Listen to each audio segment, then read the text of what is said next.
Hello বন্ধুরা, কেমন আছেন সবাই? আশা করি সবাই ভালো আছেন। ভোট মিটলেই অঙ্গনওয়াড়িতে বিপুল নিয়োগ এবং অনলাইনে কিন্তু আবেদন করতে পারবেন। 19শে মে কিন্তু রিপোর্টটা পাবলিশড হয়েছে।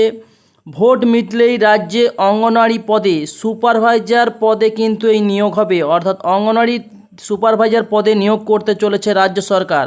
সব কিছু ঠিকঠাক থাকলে জুনের দ্বিতীয় সপ্তাহ থেকে কিন্তু নিয়োগ শুরু হবে। মোট শূন্যপদের সংখ্যা যেটা রয়েছে 13,225টি শূন্যপদ রয়েছে।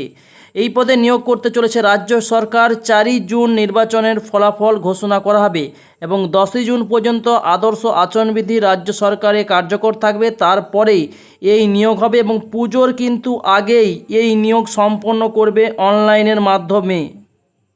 এবং বয়সের সময়সীমা হিসাবে 18 থেকে 42 বছর বয়সের মধ্যে হলে আপনি আবেদন করতে পারবেন। শিক্ষাগত যোগ্যতা উচ্চ মাধ্যমিক পাস নাহলে বিএ পাস হলে